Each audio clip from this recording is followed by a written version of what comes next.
I got a message a couple weeks back saying if I'd ever done a talk about how to make a proper apology.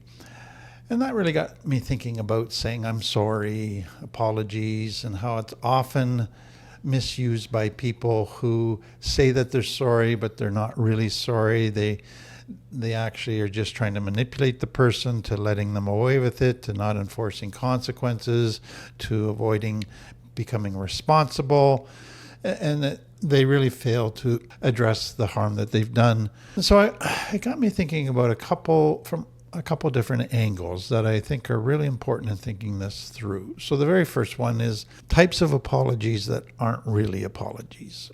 And I want to give you 8 different types of apologies that aren't really apologies. So the first would be the non-apology apology. So it's using words that sound like an apology, but don't actually accept fault, take responsibility for anything. So example, I'm sorry you feel that way, or I'm sorry you were offended. So nobody's taken responsibility there for what they've done to offend you or to make you feel that way. So it shifts the focus off of them to the other person's feelings, and that becomes the issue, and they avoid accountability for their own actions. The second one is the justification apology, where they apologize, but, is the next word, immediately defend or explain why they did it. Now, there's a place at times when you make an apology with certain people that it's all right to explain some of where you were coming from, but you still own what you did. That's not what I'm talking about here. I'm talking about a person who, I'm sorry I yelled at you, but you know how stressed I've been. So they're not saying I was wrong to yell at you regardless. They're saying I'm justified in yelling at you because I've been so stressed out, so it's not really my fault. Or I'm sorry, but you really pushed my buttons. It's your fault, is basically what they're saying. So they're trying to minimize the harm that they've done. They're trying to put responsibility on events or the other person, put it back on the victim. So that's not really a good apology. Then there's the conditional apology. So they make their apology dependent on whether the other person sees it the same way. So again, example, if I did anything wrong, I'm sorry. Or if you think I hurt you, then I apologize. Or I admit I was wrong if you admit that you were also wrong. The conditions that I'm going to be okay with admitting I'm sorry only if you also do certain things. So it suggests uncertainty about whether they are at fault or not. And it undermines kind of the sincerity of the apology. So there's that one. Then there's the overblown self-pity apology. And many of us have seen this over and over in people. So they turn the apology into a dramatic show of their own suffering. It's kind of like the narcissist who acts like they're sorry, but then it makes it all about them and how terrible it is. So I'm such a terrible person. I can't believe I did this. I hate myself for it. My life has been so hard. I've had so many bad things happen to me. Nobody ever respects me. Everybody must hate me. And it's just this huge production that comes out about how tough their life is. So it shifts the focus from your pain to their pain. And it ends up in you saying, oh, I'm so sorry for you. Now you're comforting them instead of them owning that they've hurt you and wanting to make sure you're okay. They're shifting the focus that they're heard, but you're not heard.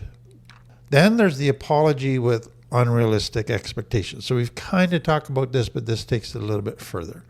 So this is the person who apologizes and then expects to be immediately forgiven, immediately trusted again, that there will be no consequences now, that you will let them back into their life, that you will take all the boundaries down. So they say, well, I said I was sorry, so let's just move on.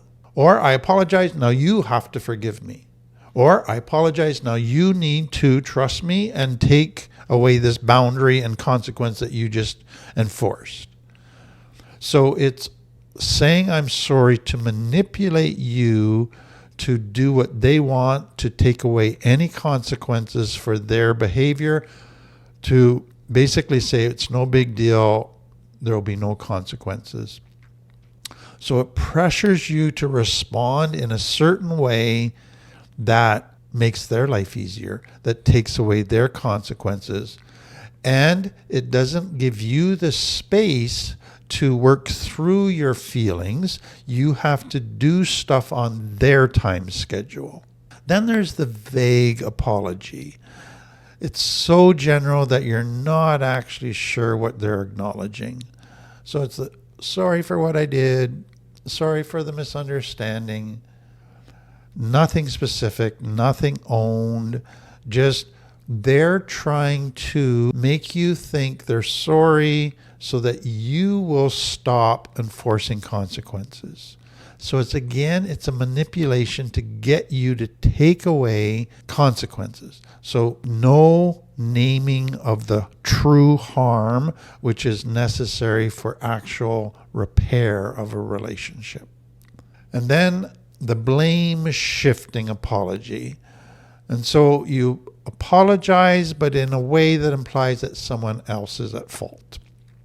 So I'm sorry, but if you hadn't acted that way, I wouldn't have lost my temper. And so again, it's trying to take responsibility for their behavior from their own choices and putting it on you. And that is such a common thing. And then the transactional apology, where you usually use an apology, and we've kind of talked about this, but expand on it a little bit. You use an apology to get something in return. So I'm sorry, can we have sex again? So let's have no consequences. Let's move on as if nothing happened. Let's just give me what I want. So I want sex, but in order to get that, I got to say sorry. This is part of the transaction necessary. So there's been nothing done to really address and heal and process the actual hurt. It's just using sorry to actually then get something in return. So that led me to a second perspective that I think is so important. And that is to look at apologies through the lens of complex trauma. So many people coming out of complex trauma have huge issues around apologies. They have all the misuses of apologies that I've just talked about. And so apologies to them are empty words. They have seen over and over, thousands of times, people apologize and then just do the same stuff over and over again. So apologies become meaningless.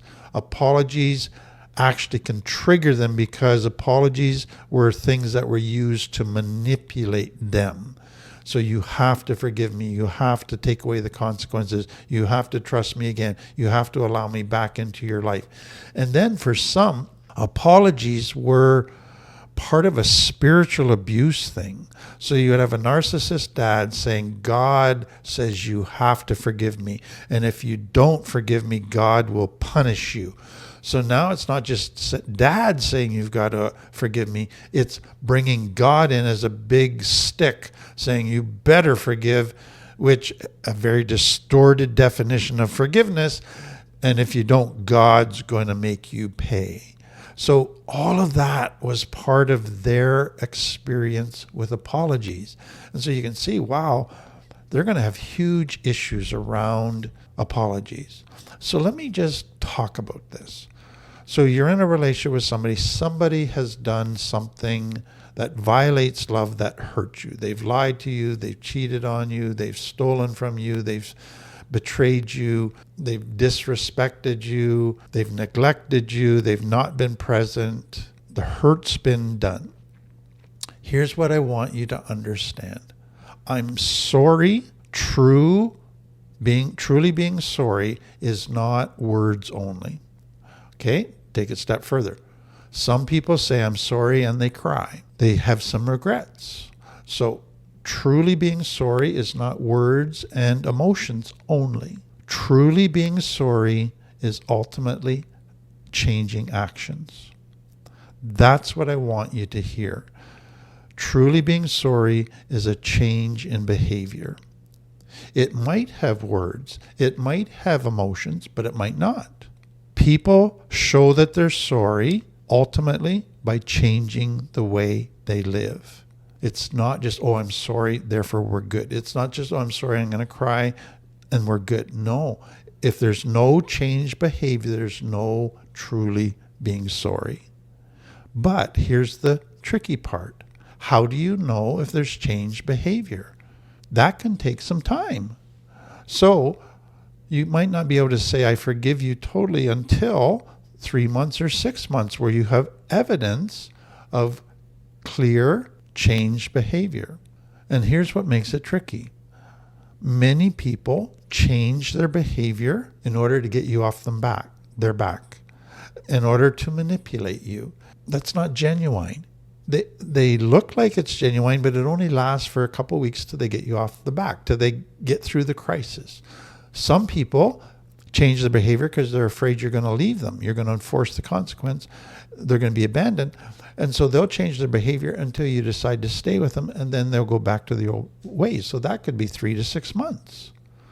So in order to make sure somebody that's done that to you before has truly changed their behavior, you might have to wait 6 months to see, are they going to stick to these changes even when I decide to stay with them, even when the crisis is past? Are they still doing it because they want to get healthy or because they want to manipulate me? Only time will prove that. So let me give you the signs of a healthy apology. Number 1, you clearly name what you did wrong. So I did this. I know it hurt you. I know it was wrong. It violated love. I'm not going to try to go into all the explanations as to maybe your part at this point. I'm going to own my part. I am going to take full responsibility without any excuses. Then, I'm sorry. With a genuine, I'm sorry I hurt you. There's a genuine remorse. I see the impact in you. I see how it hurt you. And that's concerns me. So it's not, oh, but you got to understand me. No, I am understanding you. And then it goes, okay, here's what I'm going to do to change. Here's what I'm going to do to make sure I don't do this again. I am going into a problem-solving change mode that's focused on my behavior. And I'm not going to pressure you to somehow get over it, to let me back in your life, to trust me again, because I know I've hurt you. I know it's going to take you time to work through all of that hurt and feelings and to make sure that I truly change. And so I am going to give you space. And that means I'm willing to sit in the discomfort of some of the tension, some of the lack of closeness that we've had in the past until you've worked that through. I'm not going to like it, but I'm willing to do that. Bottom line, I'm changing. And I'm going to give you time to make sure you're okay with that the change is real. So let me give a couple final observations. I get asked this. What do I say if somebody says to me, do you forgive me? My response is, there's a yes and no to this question. Yes, I forgive you in the sense that I'm not going to try to hurt you back. I'm not going to punish you. I'm letting that go. But there's a no here as well, because the jury's still out on whether you really are sorry, whether you've really changed. I've heard your words, but words don't mean much to me. I'm waiting to see if you've really changed, and that could take me several months. And so until I really am certain that change is real, there's going to be some boundaries that I am going to have in place while I wait to find that out. But that leads to a second thing. What happens if you get to a point where you realize, okay, they haven't really changed? This is where you need to have consequences that you're ready to enforce. See, what most people do coming out of complex trauma is they get hurt. They say, I'm not going to forgive you until I see change. They don't see change, but then they're unwilling to enforce a consequence. they're unwilling to say, well, the relationship then is over because it's never going to work out if we don't own our stuff and grow. They don't want to be abandoned. They have such deep shame and codependency stuff that they then try to nag the person, but they've closed their heart to the person because they've been hurt by the person. So they're trying to make the relationship work and change the other person, but they're eroding the very foundation stones of a healthy relationship. So it's not going to work. So you need to be able to go, if the person hasn't truly changed, then I got to make some decisions. Either I'm going to say, we're going to separate for a while, and I'm going to have some space from you, and basically I'm going to watch you from a distance, and if you haven't changed, then the relationship's done.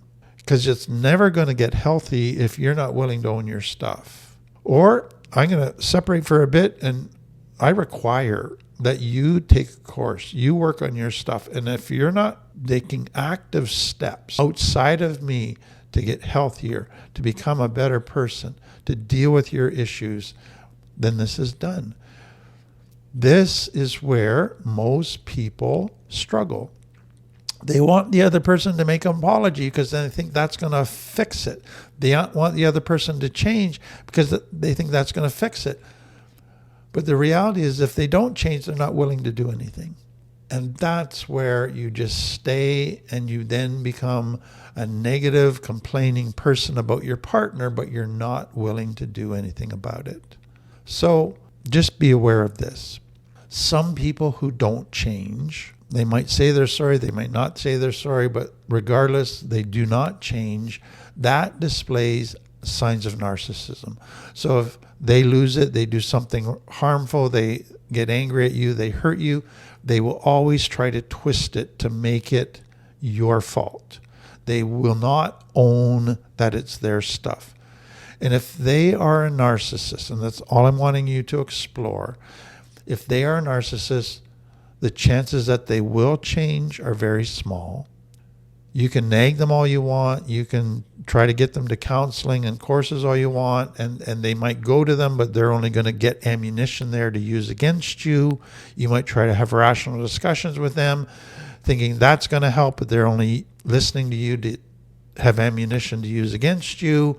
And so bottom line is they're not interested in changing because that would be facing their own depth of wounding and shame, and they just can't go there. But what you have to understand is if they're incapable of change, you're never going to have a healthy relationship. Doesn't matter what you do. It will not be healthy if they're not willing to change. So please give thought to that bottom line fact. If they're a narcissist unwilling to change, this will never be healthy, no matter what I try. Face it now. Take steps to move on.